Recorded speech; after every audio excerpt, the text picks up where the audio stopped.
Bien, voy a apagar la cámara para que sea un poco más eficiente el servicio de Internet en mi caso, ¿no? Bien, entonces el tema que vamos a trabajar hoy, componentes de la programación curricular. En primera, lo que tenemos que trabajar con aquello es reforzar lo que tendríamos, ¿no es cierto? A nivel de Ecuador, vamos a trabajar también con conceptos, definiciones a nivel de UNESCO, de Iberoamérica, como siempre, América Latina, y terminamos con lo que nos dispone el Ministerio de Educación de nuestro país. Nuevamente recordar los tres niveles de concreción curricular. El primer nivel, que no lo podemos cambiar. El primer nivel que es normativa del Estado y que no se puede modificar, ese no lo vamos a tocar.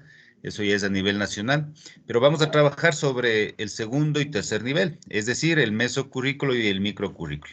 El segundo nivel, como sabemos, es sobre, está a cargo de la Junta Académica y de la institución, y el tercer nivel de a cargo del docente.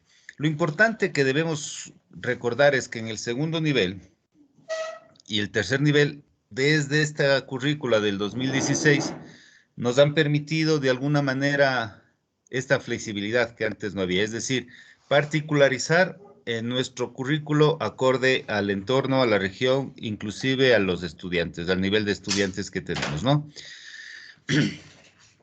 Y claro, el tercer nivel, obviamente con un nivel de particularidad mayor para poder personalizar y poder trabajar en aquello. Bien, entonces el segundo nivel empezaría con lo que denominamos el PEI, ¿no es cierto? El proyecto institucional, que básicamente tiene estos cuatro componentes que vemos acá. Lo importante de esto, como les digo, que esto se puede ajustar a las necesidades de cada entorno. Entonces tenemos la identidad, que básicamente lo que hacemos en esta parte es dar la respuesta a las preguntas de quiénes somos, qué hacemos, por qué lo hacemos, qué buscamos. Es decir, vamos a establecer, como nos indica en la diapositiva, la misión, la visión y los valores propios de la institución educativa. ¿Para qué? Para llevar a cabo su tarea pedagógica. Es decir, el primer componente del mesocurrículo será la identidad. Si ustedes recuerdan el trabajo que hicimos de un programa de posgrado en IES, Instituciones de Educación Superior, tanto de pregrado como de posgrado, igual la primera parte, si se acuerdan de su diagrama de flujo que hicimos, también teníamos descripción de la institución. Es decir, queremos saber cuál es el objetivo, cuál es la misión y visión y los valores de esta institución para, en marco de ello, continuar con el, con el PEI, ¿no es cierto? Como número dos tenemos el diagnóstico. Este diagnóstico corresponde a una dinámica propia de análisis y de aprehensión del contexto. Esto nos permite identificar las necesidades y oportunidades, y como está en la diapositiva, necesidades y oportunidades internas y externas, y en dónde se desarrolla la institución, estableciendo para ello entonces los objetivos estratégicos que tienen que ser lo más claros y precisos posibles. Un tercer componente es la propuesta pedagógica. Ya dominamos esto y hemos venido conversando sobre todo este capítulo 1. Es el conjunto de definiciones sobre el proceso de enseñanza-aprendizaje de la institución o centro educativo y, y los criterios comunes de acción pedagógica expresados en el currículo y en el desarrollo. Básicamente, entonces, todo lo que tiene que ver con el currículo, la estrategia de aprendizaje, todo lo que es discente y docente, ¿no? Que de alguna forma también esto lo hace cada institución. Sin lugar a duda, entre todos los compañeros que estábamos acá, los 98 compañeros, en cada institución esto va a ser algo diferente. Algo diferente porque siempre estamos alineados al nivel 1 de concreción. Y como cuarto componente, la propuesta de gestión, que se refiere básicamente a los aspectos de la organización, de administración, planificación, al tema financiero inclusive, que todos ellos permiten plasmar la propuesta pedagógica. De igual manera, el modelo de conducción, organización y funcionamiento de la institución que define para cumplir sus objetivos institucionales. Siempre, entonces, a manera de retroalimentación de esto, tanto el del segundo y del tercer nivel de concreción curricular podemos adecuarla. En este currículo que está vigente al momento tenemos la propuesta del currículo abierto y flexible, que podemos ahí de alguna forma asumir nuestra responsabilidad en el desarrollo de las actividades que vamos a llevar en el aula. Todo esto está en el instructivo de planificación que vimos la primera clase. De todas maneras, mañana también vamos a reforzar, antes de desarrollar nuestra práctica, vamos a desarrollar en este instructivo o profundizar este instructivo de planificación. Hay una visión global a nivel general de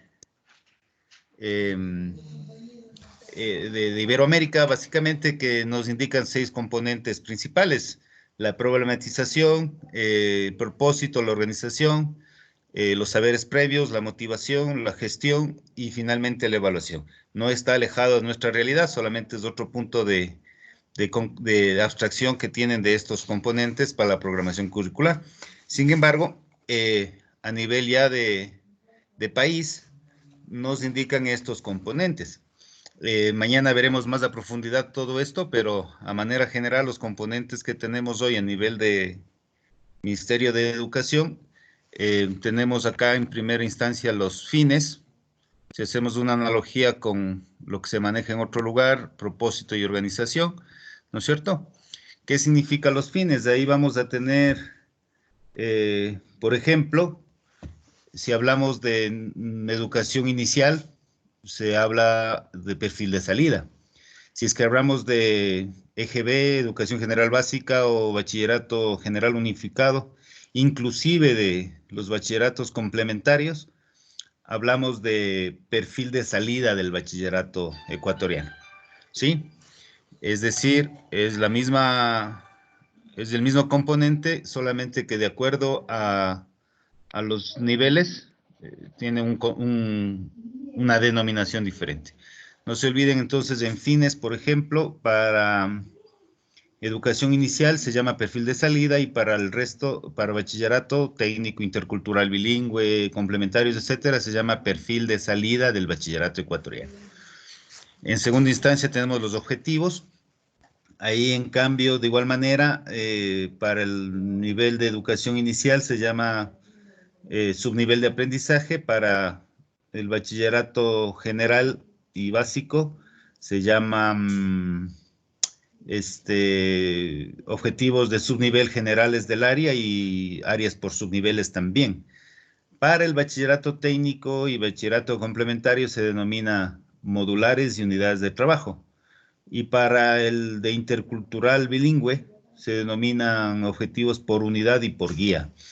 Es decir, es lo mismo, solo cambia la denominación. Sin embargo, tenemos, como habíamos mencionado antes, estos objetivos de la forma clara y precisa. Los contenidos, de igual manera, ¿no es cierto?, sectorizando como nos dice el Ministerio de Educación. En educación inicial se llaman destrezas, en bachillerato general y unificado, destrezas con criterios de desempeño. En el intercultural bilingüe se llaman saberes y conocimientos, y en el técnico y complementario se llaman competencias. ¿Sí? En contenidos, bueno, ya lo vimos. En metodología, en todos los casos se llaman o se definen actividades creativas, innovadoras, que desarrollamos acá, los contenidos de aprendizaje.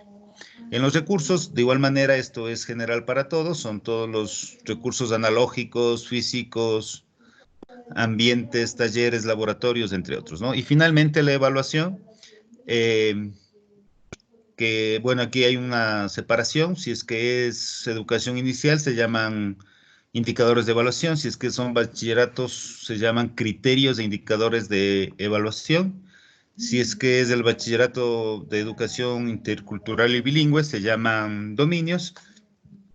Y si es que es del bachillerato técnico complementario, se llaman criterios de evaluación. Finalmente es lo mismo con otra denominación y esto nos permite de alguna forma desarrollar nuestra planificación y programación micro y mesocurricular. Ahora bien, ¿cuál es la intención de este currículo? Las intenciones que tenemos, básicamente, si podemos abstraerlo, los propósitos, que es lo que pretende el profesor, alineados a la institución y al gobierno, los objetivos, que es lo que los alumnos obtendrán al final del proceso, los contenidos que vienen a ser temas y subtemas, la organización que podríamos llamarle una temporalidad, el equilibrio de contenidos, la secuencia, muy importante para lo que habíamos hablado ayer también, contenidos enrolados, las estrategias, que básicamente es el cómo, las tareas, unas actividades de comprobación, las actividades como tareas de refuerzo, los materiales, que es con qué contamos para el tema, y recursos que tiene que ser inventario institucional y docente, y por supuesto la realidad de los estudiantes. Ahora bien, toda programación curricular, sea esta de desarrollo de una acción educativa o de una determinada asignatura o una programación de una unidad de aprendizaje o una programación anual, etcétera, obligatoriamente necesita los siguientes componentes: competencias, capacidades, los métodos, medios, tiempos y evaluación. Vamos a ver brevemente cada uno de ellos. Yo sé que ustedes son expertos en esto. De todas maneras, debemos revisarlo. Competencias, básicamente los definimos como adquisiciones de habilidades, destrezas, conocimientos y actitudes que dan la capacidad para actuar con eficiencia y satisfacción en relación a sí mismo, al medio natural y social. La construcción de esta competencia no podría realizarse de manera aislada, ¿no es cierto? Esto hay que aclararlo bien. Tiene que hacerse a partir de un proceso educativo flexible y permanente, es decir, debemos irlo reajustando según la realidad del entorno. Estas competencias además son parte son parte y producto del proceso educativo. Es su construcción, ¿no es cierto?, durante todo el proceso que lo realicemos, y también es en el desempeño, es decir, en el resultado práctico del conocer como tal, ¿no es cierto? En una educación basada en competencia, quien aprende lo hace al identificarse con lo que produce, al reconocer el proceso, el proceso que se realiza para construir y las metodologías que se utilizan. Al finalizar esto, cada etapa del proceso se van a observar y se van a evaluar las competencias que el estudiante ha construido. ¿Sí? Como segunda parte tenemos las capacidades y actitudes. Básicamente denominamos capacidad al conjunto de recursos y aptitudes que tiene un estudiante para desempeñar una determinada tarea. En este sentido, esta noción se vincula con la de educación, siendo que es un proceso que incorpora nuevas herramientas para desenvolverse en el mundo. Entonces, este término de capacidad también puede hacer referencia a posibilidades positivas de cualquier elemento. Ahora, en la educación basada en competencias es un enfoque sistemático del conocer y del desarrollo de habilidades. Se determinan esto a partir de funciones, y también podemos hacerlo a partir de tareas muy específicas y dirigidas, ¿no es cierto? Es importante entonces indicar que tenemos tres tipos de capacidades a desarrollar. Una, el manejo de información. Este primer aspecto sería el conocimiento de hechos, conceptos, leyes, principios, todos ellos relevantes e importantes para mejorar o enriquecer su capacidad de acción, ¿no es cierto?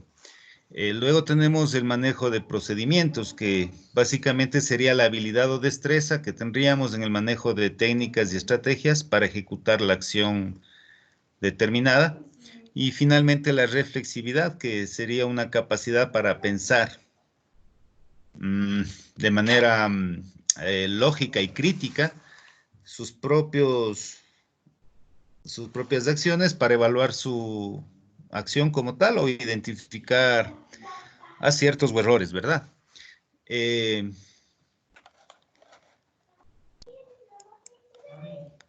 Como tercer punto, métodos y técnicas. Aquí, en cambio, nosotros tenemos algunos métodos, ¿no es cierto? Ya vamos a ver cuáles podríamos utilizar. Sin embargo, esto no es una normativa estricta, se puede utilizar varios métodos. Lo importante es que esté escrito, que esté descrito, ¿no es cierto? Entonces definimos esto como el conjunto de actividades, técnicas y acciones secuenciales diseñadas y desarrolladas para conseguir un objetivo. Es un camino, ¿no es cierto? Un camino diseñado para lograr el objetivo. Básicamente lo que nos hacen con esto es hacernos la vida más fácil, ¿no es cierto? Vamos a ir repitiendo estos métodos de acciones para no crear o no tener que racionalizar. Entonces, algunos ejemplos de estos métodos tenemos el de descubrimiento guiado. Básicamente, ustedes lo dominan también. Aquí significa que el estudiante tiene el derecho de participar en todas las actividades de la planificación, de la programación, ejecución y evaluación del proceso. Sí, tenemos también el método dialéctico. Aquí básicamente consiste en trabajar en un tema visualizando la evolución. Vamos a visualizar esta evolución en 3 momentos sucesivos. Primero, una tesis, que básicamente es el planteamiento, como la primera idea, ¿no es cierto? Luego tenemos la antítesis, que básicamente es como la oposición o la segunda idea. Y finalmente la síntesis, que sería el resultado o que podríamos acá, la combinación de la tesis y la antítesis. Básicamente como nuestra tercera idea concebida como tal. Otro método que se puede utilizar, el método lúdico de juegos de aprendizaje. No se piense que esto sirve únicamente para educación inicial. Inclusive en educación superior se utilizan métodos lúdicos, ¿no es cierto? Que básicamente permite el aprendizaje por medio de actividades de juegos, actividades de alguna manera, si podríamos definirlo así, un poco divertidas, un poco amenas, en las que puede incluirse contenidos, temas o mensajes del currículo, y esto nos va a permitir de alguna forma lograr que capte mejor el conocimiento y tendría que ser muy aprovechado por el docente. Conocemos hoy por hoy, existen muchísimas certificaciones internacionales a nivel superior, inclusive de maestría, que utilizan recursos lúdicos para el aprendizaje. Normalmente en empresas como soporte y también como un mecanismo más atractivo de aprendizaje. Es decir, es un método bastante utilizado hoy por hoy. Esto requiere bastante tiempo y bastante planificación. De todas maneras, existe eso para poder aplicarlo. Otro método, el método socializado, es un método, este es bastante activo, ¿no es cierto? Tiene una relación entre el docente y el educando, que básicamente lo que hacemos es construir grupos de aprendizaje y estos grupos se comunican directamente con el docente. ¿Qué logramos con esto? Logramos un trabajo mancomunado, logramos una participación corporativa y cooperativa, ¿no es cierto? Logramos trabajos colaborativos. Hoy por hoy las redes sociales y la tecnología nos permite hacer un trabajo colaborativo bastante interesante y bastante fácil para el docente, porque ya nos ayuda inclusive a construir y a generar un conocimiento de una forma más fácil y siempre colaborativa con el estudiante. Ya existe una responsabilidad colectiva, es decir, el grupo va a ser responsable de todos y cada uno como de todos, y las decisiones pues grupales de este método, ¿no? Además, Dentro de esto estaban métodos y técnicas. Estas técnicas que sería el modo o la forma que se utiliza para lograr un objetivo específico, básicamente para entregar los objetivos, ¿no es cierto? Para tener claro la diferencia, el método indica el camino y la técnica nos indica cómo recorrerlo. Algunas técnicas que podemos aplicar, por ejemplo, discusión de grupo. Esto no hay mucho que explicarlo, pero de todas formas se utiliza bastante, ¿no es cierto? Básicamente tiene el aporte de todas las personas, se da un punto inicial y de ahí se aporta entre todos. Cuando ponemos una situación, por ejemplo, a un grupo de personas, se puede captar rápidamente qué es lo que sucede y se toma como elemento relevante para conocer el proceso y cómo va avanzando este proceso de enseñanza-aprendizaje. Otra técnica es del Phillips 66, tal vez sí han escuchado, es algo muy rápido. Básicamente en una sala los de la fila de adelante se dan la vuelta, discuten con los de la fila de atrás durante unos minutos, llegan a una conclusión y se entregan. Es bastante útil cuando se organizan grupos o se puede organizar estos grupos dentro del aula. Inclusive entre profesores se trabaja de esa forma, ¿no es cierto? Tenemos la dramatización, es un poco más profundo en términos de técnica, pero ya se asume otro rol, ¿no es cierto? Y nos damos cuenta cosas que no se han notado antes. Básicamente se trata de representar lo que queremos lograr en el objetivo en el de aprendizaje, se trata de representar en una situación tal vez cotidiana, tal vez natural del entorno, ¿no? Otra técnica, la lluvia de ideas, básicamente se parte de una situación buscando una solución y se dice todo lo que se nos ocurra, ¿no es cierto? Luego se va filtrando, viene un ciclo en el cual se separan cosas obvias de las menos obvias y se terminan con cosas bastante importantes, bastante interesantes. Esto se apunta bastante cuando queremos crear elementos nuevos para resolver algún problema o alguna situación. Bastante utilizado en soluciones, ¿no es cierto?, a problemas comunes. Tenemos la demostración, básicamente se explica y luego se pide al estudiante que lo repita o que lo responda. Y los juegos, que ya habíamos hablado un poquito sobre aquello, si es que uno aprende con estas cosas amenas, como que se puede aprender más. El instructivo nos indica de que si aprende jugando, aprende el doble. Sí, porque hay también la predisposición, hay muchos aspectos de la fisiología del cuerpo inclusive que nos apoyan para que esto tengamos un mejor resultado. Como punto 4 son medios y materiales, como cuarto componente. El medio entonces constituye el espacio situado entre varias cosas. El medio escolar es la interacción entre los miembros del cuerpo docente y los estudiantes en un marco físico determinado. Básicamente podríamos definirlo como cualquier elemento, aparato o representación que se emplee en un proceso de enseñanza-aprendizaje en el aula que provee alguna información. Esto va a facilitar la organización didáctica del mensaje que queremos comunicar.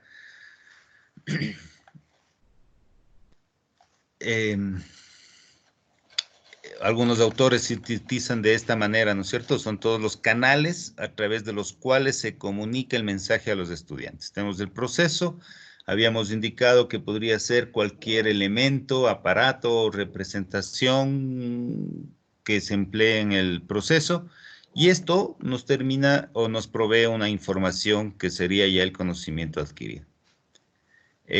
Otro criterio es que se incita, ¿no es cierto?, varios sentidos. El profesor utiliza varios canales para enviar el mensaje al alumno. Una forma de abstraer. Tenemos también aquí dentro de medios y materiales los recursos, que básicamente es lo que podríamos utilizar para nuestro procedimiento. Estos se pueden de alguna forma, ¿no es cierto?, o se consideraría como un eje central en el proceso. Esto, si podríamos hacer alguna clasificación, podríamos indicar que de alguna manera nosotros podríamos separar estos recursos para nuestros objetos educativos, ¿no? ¿Cuáles serían las características de estos medios y materiales? Dentro de ellos también los recursos. Pues claro, tienen que ser motivadores, tienen que estar contextualizados, no podríamos usar cosas que no se puedan aplicar en nuestro objetivo de aprendizaje. Para aquello se necesita del uso de conocimientos previos, se necesita una estructura de un proceso. Podríamos empezar con preguntas, no necesariamente. Y claro, lo que tendríamos que hacer aquí, como una de las características, es considerar el nivel cognitivo de los estudiantes. También se estimula la actividad y la memorización comprensiva del estudiante. El siguiente punto es el tiempo. En esto ya hablamos también un poquito ayer. Básicamente interviene en la experiencia educativa de modo significativo para el logro de las competencias. En las acciones escolarizadas se trabajan de acuerdo a la periodificación del tiempo, normado por el sistema como tal, que podría ser, por poner un ejemplo, 2 semestres, cada semestre un bimestre, cada bimestre en meses, estos en horas, etcétera, etcétera, etcétera, etcétera. Básicamente es la temporalización del proceso. Y finalmente tenemos la evaluación. Como siempre, tiene que haber un proceso de evaluación. De todas formas, la enseñanza está al servicio de la educación hoy por hoy y por lo tanto deja de ser un objetivo central de los programas la simple transmisión e información de conocimientos. Quiere decir que tenemos que evaluar de otra manera. Bajo la perspectiva educativa, la evaluación debe adquirir una nueva dimensión con la necesidad de personalizar y diferenciar la labor docente. Bien, hasta aquí nosotros podríamos trabajar en esta charla de componentes. Hemos hecho una abstracción de lo que es a nivel latinoamericano, a nivel de UNESCO, y también lo hemos aterrizado a nivel de nuestro país y nuestras leyes. Todo lo que se ha dicho acá se puede aplicar sin ningún problema en la fase de desarrollo del currículo para dar nuestra cierta adecuación, ¿no es cierto?, a nuestro entorno. Estamos insistiendo mucho en esto porque tenemos que propiciar que nuestros currículos sean acordes a nuestra realidad de cada institución, de cada sector, de cada lugar. Bien, por favor, igual, entonces, tienen alguna inquietud, apunten en un papelito para hacerlo al final de la exposición de Raúl, que también ya debe estar por aquí. Raúl, buenas noches. Podríamos continuar contigo.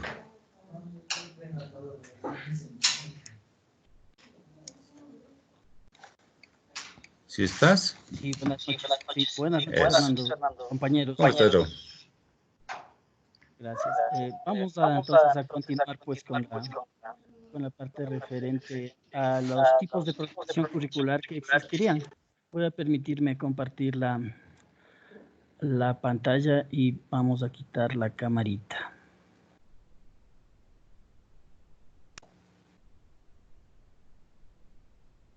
Ya, creo que ahí debe estar, ¿no? Sí, de hecho ahí está. Sí. Entonces vamos a abordar los tipos de programación curricular, de lo cual ya hemos venido hablando en sesiones anteriores, ¿no? Sí, vamos a partir desde esta idea, sí que la programación curricular es, como ya habíamos mencionado en clases anteriores y siempre estamos reiterando, un proceso de previsión, selección y organización coherente de las actividades, recursos, tiempos inclusive, ¿no es cierto?, que vamos a emplear en el aula para lograr las competencias, habilidades, skills, comportamientos, lo que queramos en nuestros estudiantes. ¿Sí?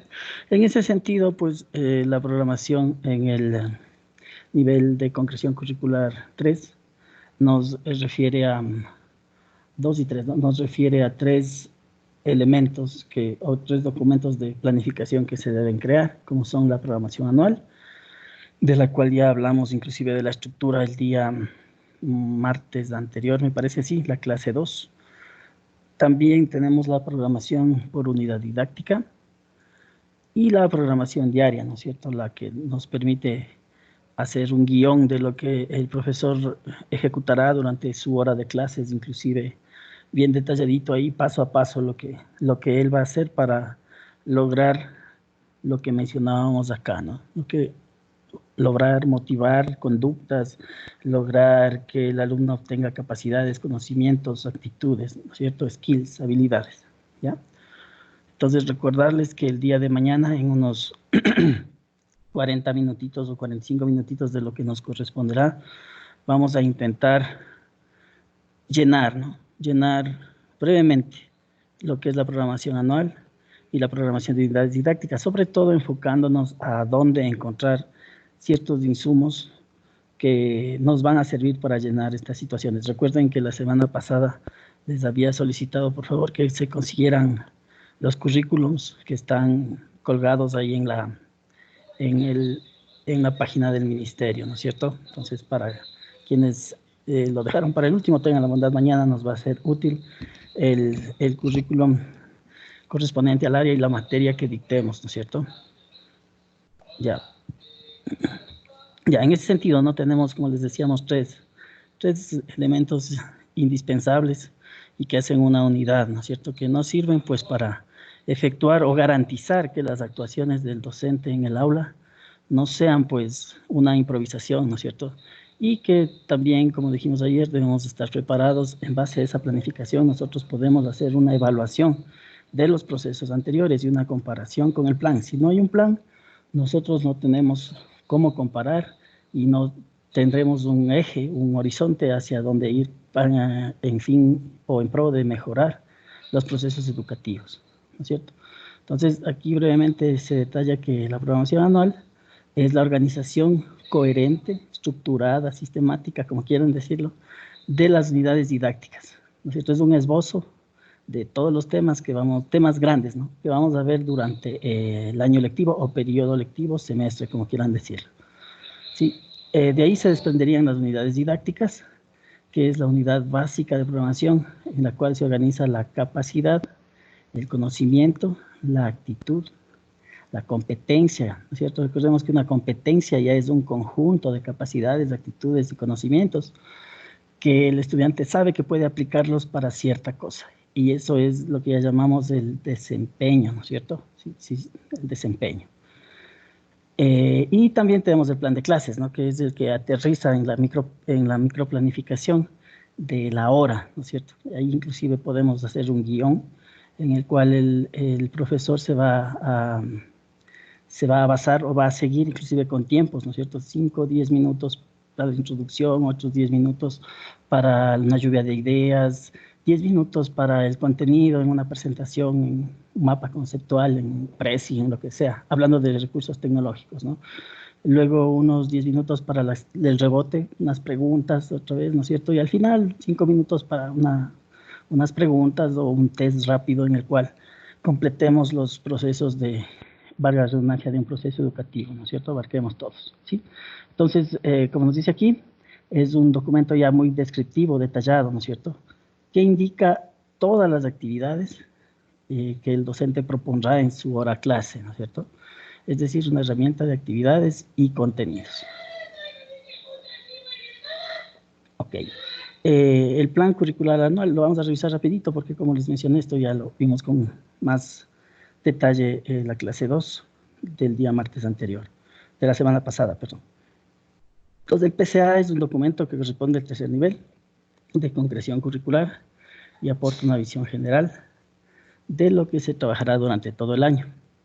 Es un documento que puede ser el resultado en equipo de autoridades y del grupo de docentes, o solamente del grupo de docentes, tal vez, ¿no es cierto?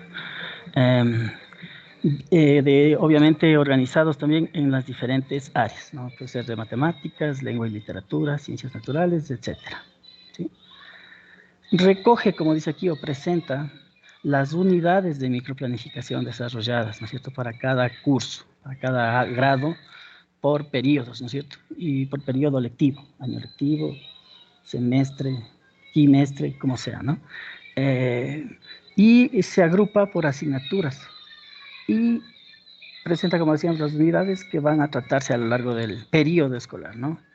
Entonces puede constituirse en el documento orientador que permita mejorar el desempeño docente con relación a la práctica exitosa que se desarrolla en el aula, ¿sí?, y su capacidad de innovación. Ya, esto de las prácticas exitosas en realidad nos garantizan el realizar toda la planificación, ¿no?, en los 3 niveles, macro, meso y micro. Hacerlo bien, de una manera consciente, de una manera intencional, planificada, organizada, sistemática, va a garantizar que el proceso educativo cumpla con los objetivos y metas que se trazaron, ¿no es cierto? Y eso, con un poco de experticia, va a permitir tal vez que logremos innovación en los procesos educativos, ¿no es cierto? No solo la tecnología nos permite innovación, ese es un error que muchos docentes poseemos o tienen, ¿no?, que piensan que la innovación es solo encontrar algo nuevo y que en ese marco la innovación se da solo en el campo tecnológico. No, la combinación de conocimientos antiguos y su adaptación, ¿no es cierto?, a las realidades del contexto en el que se vaya a utilizar, en el caso de la educación, ya sería una innovación, ¿no es cierto? Y eso hay que ir probando en cada ciclo de los procesos educativos para irlo perfeccionando, ¿sí? Como se indica aquí, el formato ya lo revisamos en la clase 2. Mañana nos vamos a ocupar de, con un ejemplito nada más, lo más breve posible, ir llenando, indicándole sobre todo de dónde sacar ciertas informaciones que nos hacen falta para ello, ¿sí? Vamos al otro documento importante, ¿no?, que es el PUD, ¿no?, el plan de unidad didáctica, ¿sí? Entonces, ¿qué es una unidad didáctica? Es un elemento de programación curricular, ¿no es cierto?, que se lleva a cabo en un tiempo determinado, ¿no? Puede ser en un mes, 2 meses, no sé, depende de cómo se planifique, ¿no? Depende también mucho del contenido que se vaya a tratar en la unidad, ¿no es cierto? La unidad didáctica es una propuesta de trabajo relativa al proceso de aprendizaje completo. Es decir, en esta unidad ya se debe marcar todo el proceso educativo, ¿no? Desde un diagnóstico, se establece un objetivo por unidad, hasta llegar a la verificación del logro de ese aprendizaje, ¿no es cierto? De hecho, todas las planificaciones, hasta la de aula, el plan de clases debe tener ese proceso, como les mencionaba hace un rato, inclusive con tiempos, ¿no?, 5 minutos para esto, para esto, para esto. Para esto, y al final siempre es necesario realizar una pequeña evaluación, ¿no? Este modelo didáctico aparece muy ligado a las teorías constructivistas, sobre todo a las ideas de Jean Piaget, ¿no? Las características principales de este plan de unidad didáctica, ¿no?, las principales que se encontró por ahí, las que más repiten algunos autores, ¿no? Debe tener un objetivo, ¿sí?, como todo proceso, ¿no?, en el quehacer humano debe tener un objetivo, ¿sí?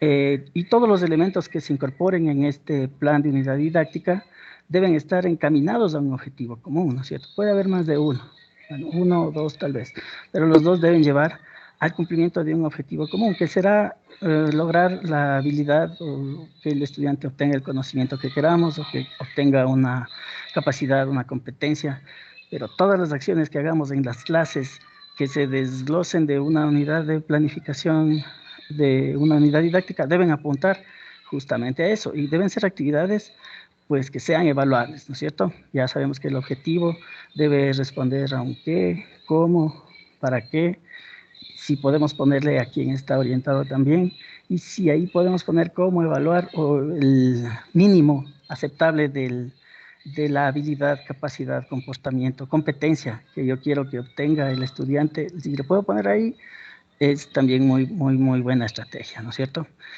También debe poseer la coherencia, ¿no es cierto? Quiere decir entonces que los elementos incorporados en el PUD, perdón, deben estar encaminados, deben encajar y deben estar integrados de forma coherente, sabiendo que la coherencia es que tenga sentido, que algo tenga sentido, ¿no es cierto? Que las partes estén ligadas coherentemente, bueno, no se puede definir un concepto con la misma palabra, ¿no? Estén ligadas de forma que no produzcan contradicción. Ese es el significado, inclusive me parece gramatical, de coherencia, que todas las partes de un todo no tengan contradicción, ¿no es cierto? Que tengan una secuencia, que sean apropiadas, pertinentes y que en este caso, pues, apunten al fin que queremos, ¿no es cierto? Entonces, eso es que tenga coherencia, ¿no? Que tenga lógica, ¿sí? Además, como se ha venido ya mencionando, a partir de la consideración de las habilidades psicomotrices, afectivas y cognitivas de los estudiantes, algo que estaba mencionando hace un momento Fernando, se debe pensar en la construcción de recursos, ¿no es cierto? No puede ser que usemos un mismo recurso o una misma estrategia de pronto de aprendizaje para un niño que para una persona adolescente o un adulto. De eso ya hablamos. Además, debemos garantizar que en la unidad se presenten recursos variados, ¿no es cierto? No va a ser que el profesor, digamos, en un caso extremo, ¿no?, utilice para sus clases, si es que lo hace a lo mejor con apoyo de un entorno virtual de aprendizaje como Moodle, que para cada clase coloque a lo mejor solo un tipo de actividades, un PDF para que se lea, nada más, ¿no es cierto? Hay que intentar, qué sé yo, en el caso este de la tecnología, usar un foro, usar una wiki, usar los cuestionarios, las consultas, todo lo que nos dispone, en este caso, el entorno virtual de aprendizaje, pero sabemos que también las mismas actividades se las puede realizar sin que sea el aprendizaje asistido por computador, ¿ya? En el caso de la característica de que debe ser equilibrado el PUD, se refiere a que debe atender de manera equilibrada a los 3 elementos de la taxonomía de Bloom, ¿se acuerdan? En la cual se analizaba o se decía, ¿no?, que hay 3 ámbitos en que hay que observar al estudiante o que hay que formar: cognición, psicomotricidad y afectividad, ¿no es cierto? Algo que motivó uno de los últimos cambios de la currícula del Ecuador, como mencionamos, fue la adopción o la apertura del currículo, ¿no es cierto?, hacia la idea de que el alumno debe tener valores, ¿no es cierto?, debe ser un tipo afectivo, una persona, ¿no?, una persona afectiva con valores, y que también se debe aceptar la diversidad en todas sus formas, la interculturalidad, etcétera, etcétera. Entonces, a eso se refiere el aspecto este de equilibrio, ¿no? Debemos atender con nuestras propuestas curriculares a las 3, básicamente a los 3 ámbitos, a las 3, ¿cómo se dice? Bueno, me olvidé el término. Los 3 aspectos en los que hay que formarle al estudiante, ¿no? Cognición, psicomotricidad y afectividad, y a los ejes transversales, ¿no es cierto? A los ejes transversales que también incluyamos en nuestro currículo. Ya aquí, rapidito, ¿no? Vamos a revisar igual que la otra vez. No tuve tiempo de hacerlo tan meticuloso como la otra vez, pero bueno, la planificación microcurricular didáctica tiene esta estructura. Tiene los datos demográficos de la institución, el nombre, el docente, el área, el grado, la fecha, el año lectivo, tiempo.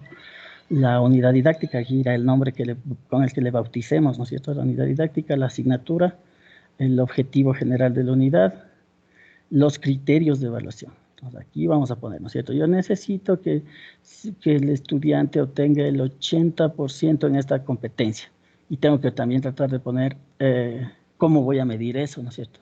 Ese es el criterio de evaluación, eso es importante, ¿ya? También miren, ya en la parte del cuerpo mismo del PUD, nosotros debemos responder a las preguntas, ¿no es cierto?, que hablábamos siempre. ¿Qué van a aprender? ¿Cómo van a aprender? Bueno, aquí faltaría, según mi criterio, para qué lo van a aprender, pero eso está en el objetivo. Los recursos que vamos a estudiar y qué y cómo evaluar, ¿no es cierto? Eso es importante, tiene que estar aquí detallado, ¿sí? ¿Qué va a aprender? Son, los criterios de desempeño, ¿no es cierto?, que se seleccionaron. Aquí debemos poner qué desempeño debe llegar a tener, pues, el joven o el niño cuando termine nuestra unidad, ¿no? A lo mejor 1 o 2, yo diría que máximo 3 desempeños, no, los 2, 1 o 2 desempeños con el que el joven o el niño o el adolescente o el adulto, quien se forme, tenga pues el alcance, ¿no? El nivel de destreza que alcance al final de esta unidad didáctica, ¿no? Estas son las destrezas con criterios de desempeño, ¿sí? Entonces aquí hay que anotar, ¿no? Yo necesito que el estudiante pues realice esto, ¿no es cierto? Sí. Realice esto y con este nivel de mínimo aceptable, digámoslo así, ¿no? En lo posible. Y tengo que pensar cómo evaluar ese mínimo aceptable acá en la situación de la evaluación, ¿ok? Entonces también el cómo van a aprender, ¿no es cierto? Las actividades y las estrategias, ¿no es cierto? De las que ya hablamos, hicieron ese mapita mental con el cual estaban trabajando el día de hoy algunos compañeros. Entiendo que los demás no habrán tenido mayor dificultad en eso, pero bueno, ya estrategias metodológicas son las actividades, ¿no? Las metodologías, recordemos, son el conjunto de pasos que vamos a seguir para llegar al plan, llegar a la meta, ¿no? Llegar al objetivo, a cumplir nuestra expectativa de pronto. Entonces aquí vamos a poner de manera organizada las actividades concretas, ¿no es cierto? ¿Qué voy a hacer para que el estudiante, por ejemplo, aprenda a sumar? No sé. ¿Qué voy a hacer? Voy a usar un abaco, voy a usar una aplicación web, no sé, ¿no es cierto? Aquí voy a de pronto a usarle una web quest para que busque información, no sé. ¿Ya? Los recursos, como sabemos, son los recursos materiales y o intangibles con los que contamos, ¿no es cierto? Los recursos inmateriales, que son la pizarra, el computador, los libros de texto, etcétera, etcétera, ¿sí? Y sobre todo, algo importante, qué y cómo vamos a evaluar, ¿no es cierto? ¿Qué voy a evaluar aquí? El indicador, ¿no es cierto? Leámoslo, ¿no? Son los indicadores de evaluación del currículo que han sido segregados por cada una de las unidades. Es necesario que se indique el código de referencia del indicador de evaluación correspondiente. Bueno, esto tiene una codificación que mañana vemos de dónde la vamos a sacar. Pero más que nada, tengo que segregar. Y según lo que ponga aquí, tengo que poner aquí cómo lo voy a medir. Y acá al lado, pues, con qué técnica lo voy a medir, ¿no es cierto? Con, qué sé yo, con un test, con un cuestionario, con una lista de cotejo. Hay varias maneras de una entrevista, lo que quiera, ¿no es cierto? Pero siempre, no es lo que quiera, siempre y cuando sea un instrumento que me permita medir este indicador, ¿no es cierto? Eso hay que tener claro de cómo, que si estoy midiendo aquí desempeño, qué sé yo, se me ocurre, el grado de utilidad o la usabilidad de software. Hay unas métricas, hablando de las asignaturas que yo doy, ¿no es cierto? Usabilidad de software, hay unas técnicas de instrumentos que me permiten medir este componente, dependiendo de la metodología que haya empleado para desarrollarlo, eso, ¿no es cierto? Entonces aquí hay que tener un poquito de tino para hacerlo bien, sobre todo, ¿no? Para hacerlo bien y poder medir exactamente lo que quiero y poder satisfacer la necesidad, no sería necesidad, sí la necesidad del profesor también, en saber si lo que planteó aquí se cumple o no. Entonces, este factor de la evaluación es importante, ¿no? Ya que él es el que nos permite medir no solo al estudiante, sino también a nuestro propio desempeño como docentes, ¿no es cierto? Sí, si han escuchado, me imagino, lo que se dice en el argot popular, que si más del 30% de los estudiantes tienen malas notas, no es culpa del estudiante, ¿no es cierto? Es culpa del profesor. Pero a veces eso se da porque no sé cómo evaluar, ¿no es cierto? O no sé cómo evaluar, o lo que plantea acá son cosas, como dijimos otra vez, que no son posibles de evaluar, ¿no es cierto? ¿Sí? Planteo unos objetivos a lo mejor inalcanzables, no voy a poder medir.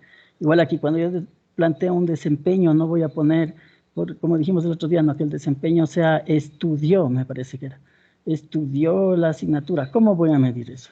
Igual esto hay que saber qué quiero medir y cómo lo voy a medir, ¿no es cierto? Bueno, eso nos ocupamos mañana con un ejemplito que vamos a hacer, como les digo, en los 40 minutos que tendremos mañana de clase. ¿Ya? Entonces también continuamos, ¿no? Como hablaba Fernando, me parece también de las adaptaciones curriculares, y de eso hablamos ayer también, ¿no?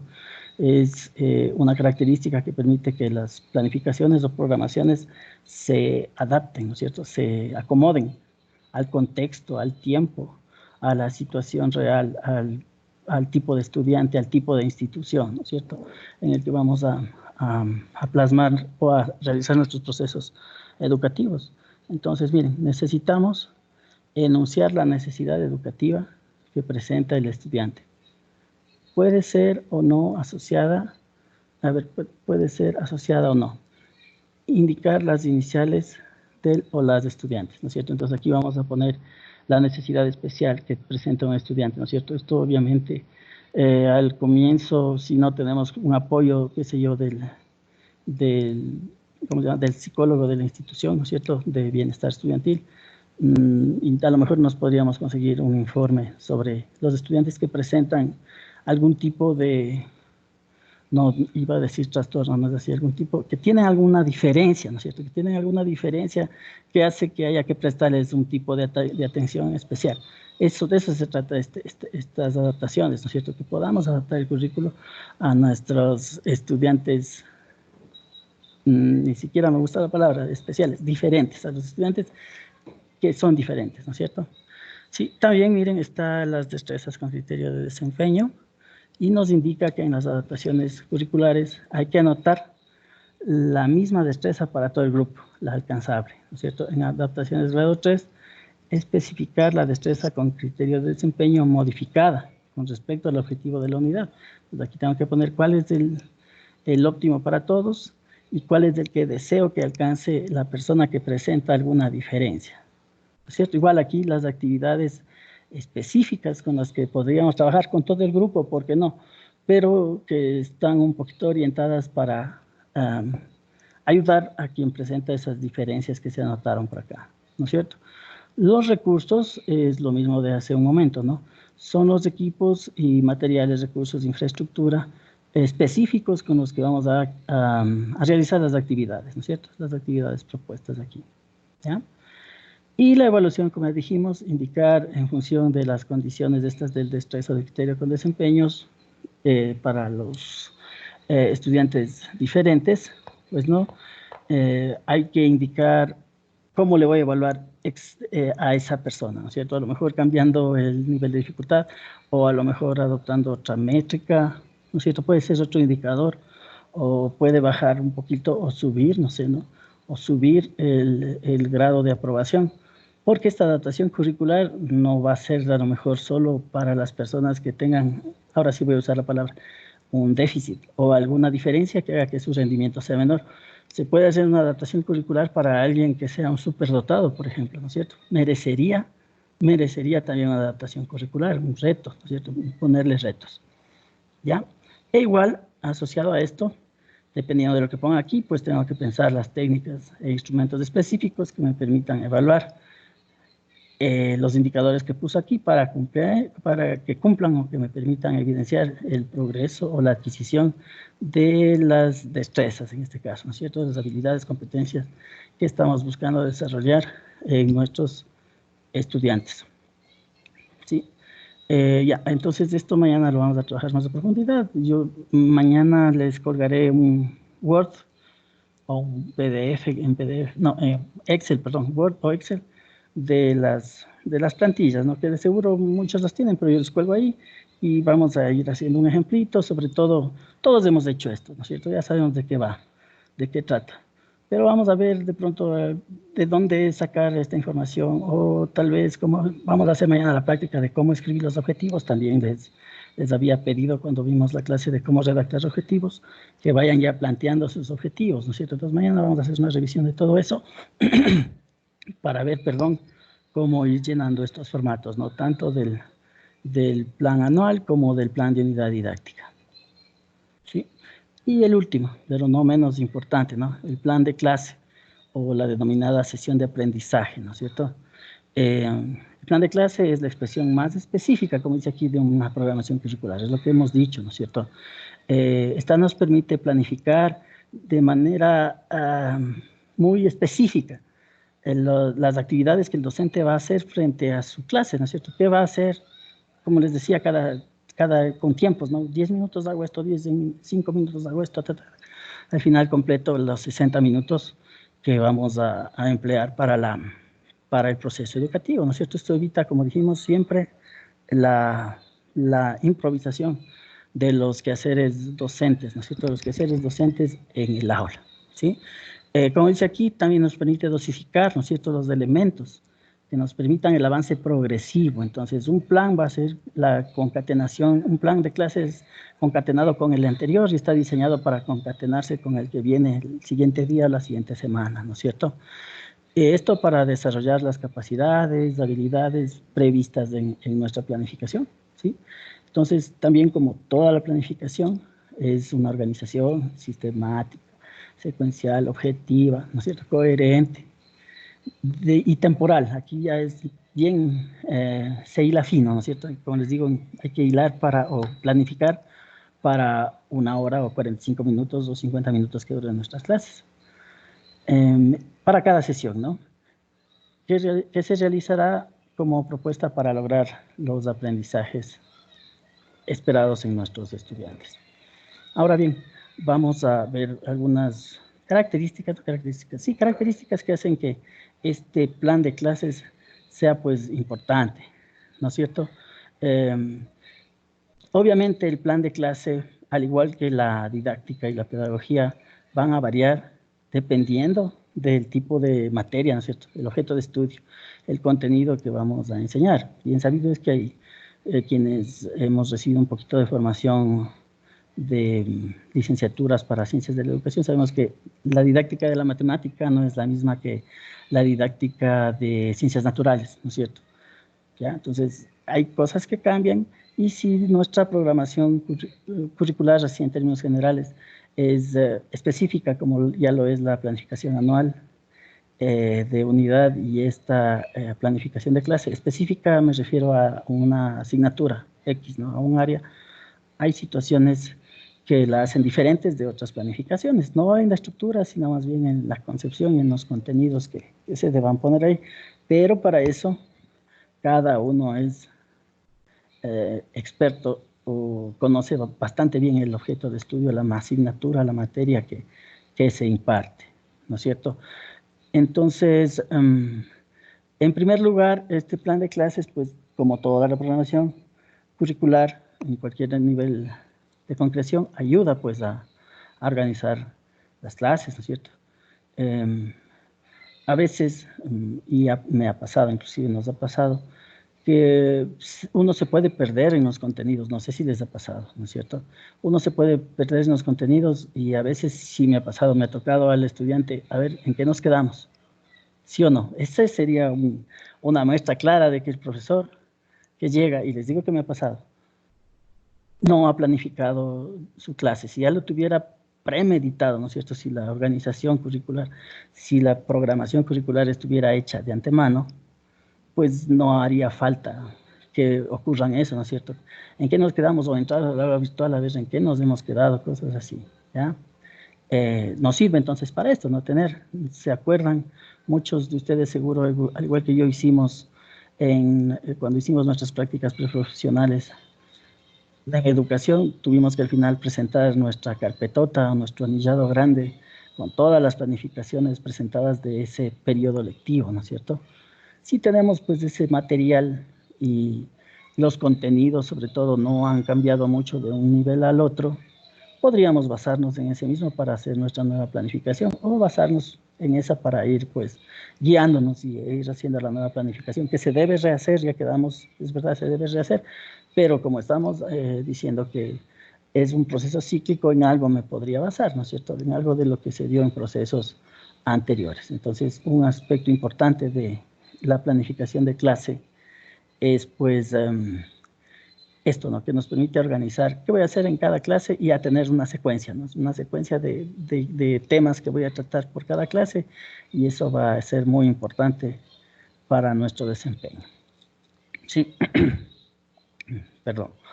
También prevé los recursos y herramientas que vamos a usar, ¿no es cierto? Entonces aquí nosotros debemos pensar en cada clase, si voy a hacer esta actividad, pues qué recurso me sirve, qué metodología me sirve, qué estrategia me sirve, qué test me sirve del libro que tiene 100 páginas, qué partecita, qué hoja o qué 2 hojas me sirven para emplear en este contenido que nosotros queremos tratar en este día, ¿no es cierto? Si hablamos también de los recursos o de los cursos asistidos por computadora con un espacio Moodle o algo así, un entorno virtual de aprendizaje, las herramientas digitales también serán fundamentales, ¿no es cierto? Serán importantes de aplicar y es aquí donde que voy a poner, ¿no es cierto? Voy a usar una WebQuest o voy a hacer que mis alumnos hagan un mapa mental, ¿no es cierto? Que hagan ellos mismos un cuestionario, no sé, una lista de cotejo, que llenen alguna situación, una encuesta, lo que sea. Entonces vamos a tener que pensar bien, ¿no es cierto? ¿Qué voy a poner aquí? Y asimismo los tiempos y todo de lo que ya hemos venido hablando. En tercer punto, pues facilita la construcción de un guión. Ya dijimos, ¿no? Es fino, aquí ya se hila fino y se dosifica y aquí se plantea las actividades que vamos a realizar en el aula hasta con los minutos, ¿no es cierto? Voy a utilizar 10 minutos para esto, 20 para este otro. Y al final, en realidad, cuando tenemos esto bien planificado y bien hecho, la actividad docente con los recursos adecuados y los tiempos de actividad docente es esto, es un guión, es como una dramatización, diría yo, que si se lo hace bien, usted, el público, le va a aplaudir, ¿no es cierto? Si lo hace bien, pero si no, si se demuestra que improvisó, que estaba por aquí, por allá, que preguntó, ¿y en qué nos quedamos? O se puso a pensar en alguna cosa que está improvisando, pues eso va a dar, primero, una mala imagen al estudiante y segundo, seguramente así improvisando no voy a lograr conseguir las metas y los objetivos que se planteó con la planificación curricular en un comienzo, ¿no es cierto? Como punto 4, pues claro, nos ayuda a la hora de preparar clases, ¿no es cierto? Se supone, o no, sí es el caso, ¿no? Sí es el caso. Si voy a dar una clase es porque lo conozco bien, lo domino, lo conozco al tema de estudio, al objeto de estudio. Pero aún así, el prepararse es fundamental, ¿no es cierto? Pensemos en otro ámbito.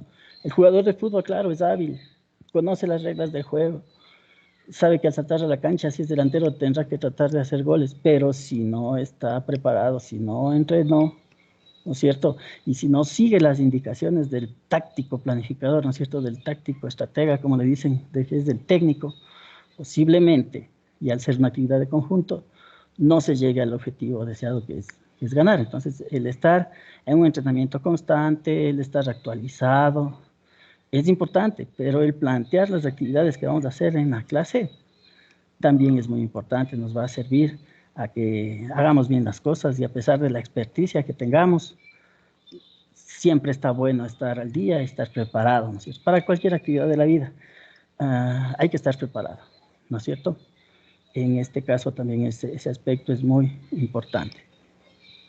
Ya, nos posibilita la realización de cambios, ¿no? Mediante la situación esta de la adaptación, la flexibilidad que debe tener nuestra planificación curricular. Quizá el profesor también se dé cuenta que al andar, ¿no? Se dé cuenta que hay cosas que necesitan ser revisadas, ¿no? Tal vez herramientas que deben ser cambiadas, ¿no? Ya, si el año anterior utilicé una wiki para esto, ¿por qué no hoy hacerlo con una revisión sistemática, ¿no es cierto?, de una literatura o mediante un resumen, o tal vez haciendo que hagan una taxonomía, que recuerden que taxonomía es clasificar, ¿no? Coger y hacer unos cuadros sinópticos, eso también es hacer una taxonomía y cosas así, ¿no es cierto? O tal vez me doy cuenta que la mayoría de mis estudiantes no me prestan atención cuando simplemente hablo y me prestan atención cuando escribo, son más visuales, ¿no es cierto? Recuerden que hay visual, kinestésico y auditivo.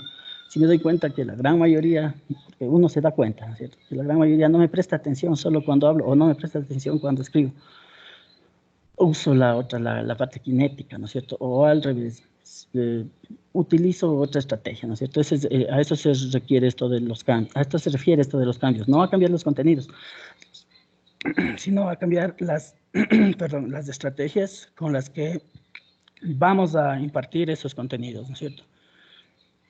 A ver, sigamos.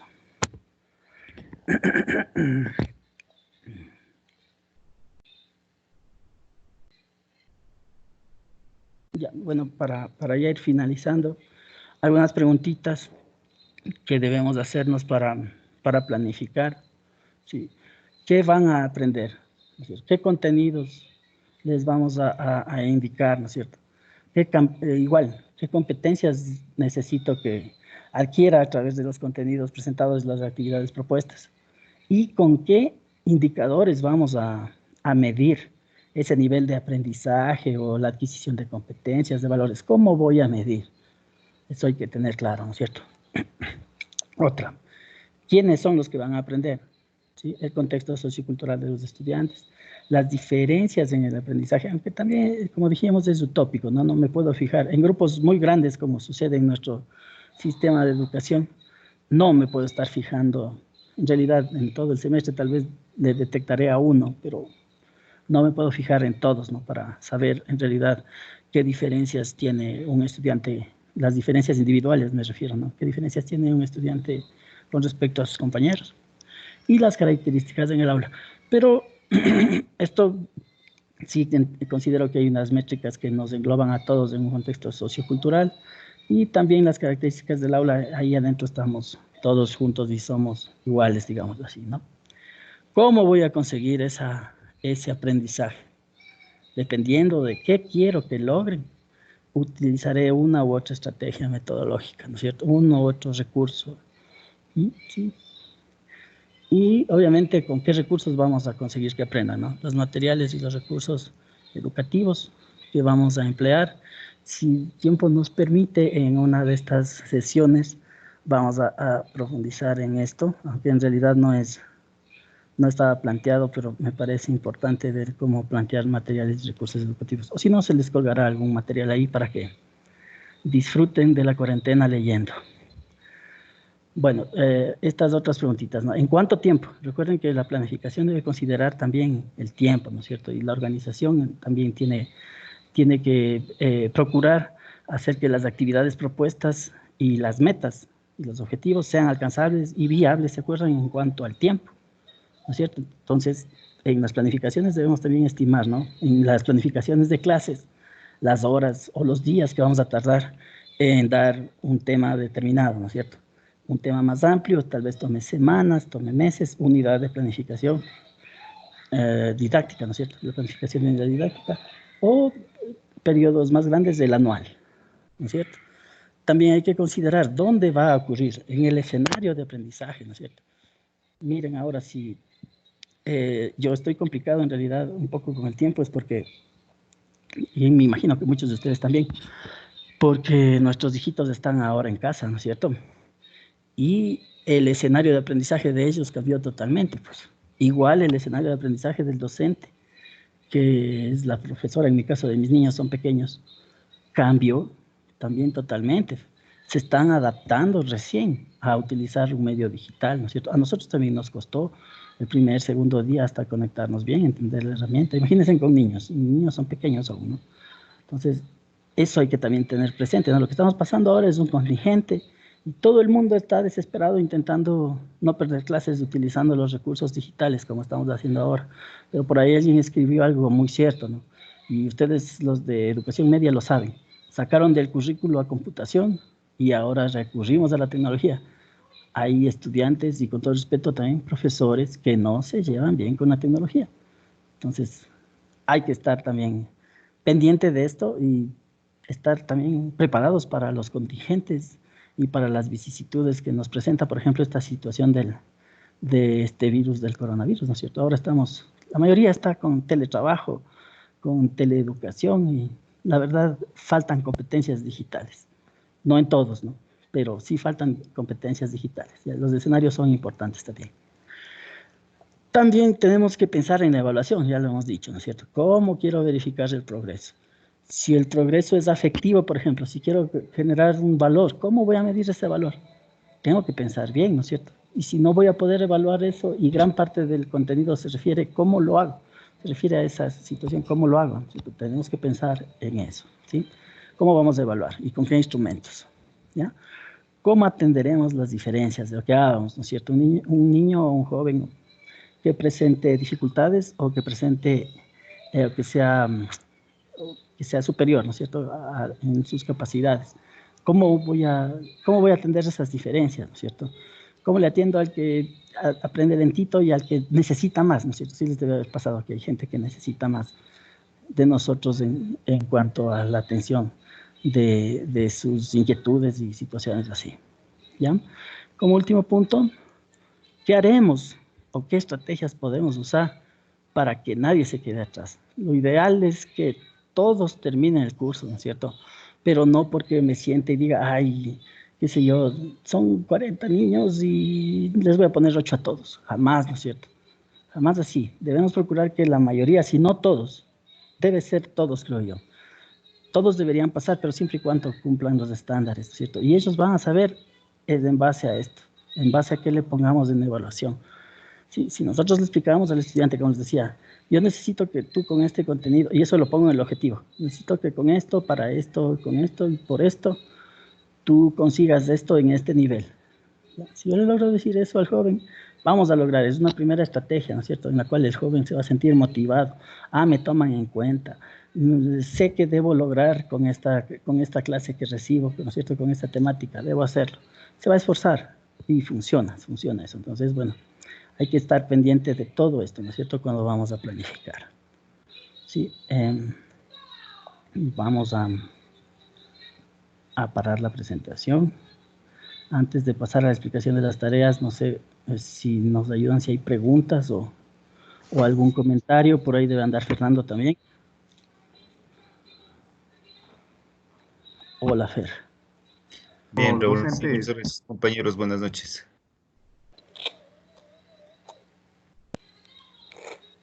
Buenas noches. Sí, le escuchamos. Buenas noches. Le decía a mis estimados docentes un solo pedido. Lo que pasa es que situaciones extras, no pude ingresar, por ejemplo, ayer a la plataforma. Hoy día tuve algunas dificultades. Me gustaría que por favor suban las clases que están grabadas para poder de alguna manera pues reforzar los estudios y poder hacer algunas tareas que tengo pendientes. Eso nada más, muchas gracias. Fer, buenas noches. Sí, solo para responder al compañero, nosotros como profesores no manejamos la plataforma del video, ellos nos dan los links para subir. Entiendo que tienen un problema técnico en la descarga de los videos, porque claro, duran más o menos de entre 1 hora y 1 hora y media. Entonces sí es un archivo grandecito, pero entiendo que ya lo está procesando. Ojalá podamos subirlo el día de hoy mismo, ojalá. Apenas esté, yo les aviso en el chat de que ya están disponibles los cursos, por favor. Buenas noches. Buenas noches. Sí, buenas noches, Maribel Martín. Disculpe, quería comentarle acerca de algo. Realmente sabemos que existen varios elementos que actúan en detrimento de este proceso de aprendizaje que estamos llevando, pero hay que tener en cuenta esta situación actual, ¿verdad? Cómo están saturadas todas las redes. Y me preocupa el hecho de que no coincide la imagen visual casi nunca, por supuesto depende del lugar, es algo que se sale de sus manos, pero que no coincide la imagen visual con la explicación verbal. Y nos estamos quedando atrás y entonces esto como que nos va atrasando en todo este proceso. Eso una cosa. Y otra es que muchos de los profesionales que estamos pasando el curso no tenemos un perfil docente, que es mi caso. Bueno, me permito hablar en términos personales, ¿no? Conozco el objeto de estudio de la materia que yo imparto, pero desconozco muchos lineamientos, muchos términos que son novedosos. Entonces, en ese sentido, quisiera que no se infiriera que conocemos varios de estos contenidos, ¿no? Que no se infiera que ya ustedes reconocen aquí, saben acá, porque realmente necesitamos que se nos explique quizás en algunos momentos un poco más acerca de estos contenidos. Se reconoce también que por motivos de tiempo es imposible que se pueda cubrir detalladamente toda la información, pero no que se tuviese en cuenta eso, porque ya les digo, me imagino que el resto también de los compañeros, entre el resto de los compañeros, también existan varios profesionales que no tienen un perfil docente, como es mi caso. Entonces, esta es mi inquietud y sí me preocupa porque en la clase de hoy sí me quedé un poco retrasada en la explicación de la primera parte, porque no coincidía la imagen con la parte verbal. Bueno, De hecho, la clase de hoy ha sido un resumen desde la del día lunes, ¿no? Hoy hemos tratado de profundizar algunos conceptos que eran fundamentales desde la semana anterior que se ha venido trabajando. Mañana vamos a hacer un refuerzo de todo lo recibido. Sin embargo, es imposible, como usted mismo lo menciona, es imposible trabajar todo aquí en el vía virtual. Por eso existe el material en el aula virtual y también otros medios de refuerzo, ¿no? De todas maneras, estamos tratando de hacerle lo más didáctico posible. El tiempo nos impide bastante de aquello. De lo otro, sí, sabemos que hay muchísima... hoy mismo el Ecuador está utilizando el Internet completamente. La recomendación es que en sus casas, porque si es que ustedes me escuchan entrecortado, es una falla de Internet de sus casas, ¿no es cierto? Entonces hay que tratar de que ahí toda su familia o las personas que viven ahí no utilicen el Internet en ese momento de la clase y eso le va a hacer más rápida la conexión para usted. Esa sería una recomendación para un poco mejorar el tema del servicio. En mi caso, yo sí les escucho bien y claro, desde aquí se está grabando, entonces cuando ya subamos la clase van a poder replicarla, van a poder volverla a escuchar y sin duda se salvarán algunos otros criterios o dudas que existan sobre la marcha. ¿Sí? Muchas gracias.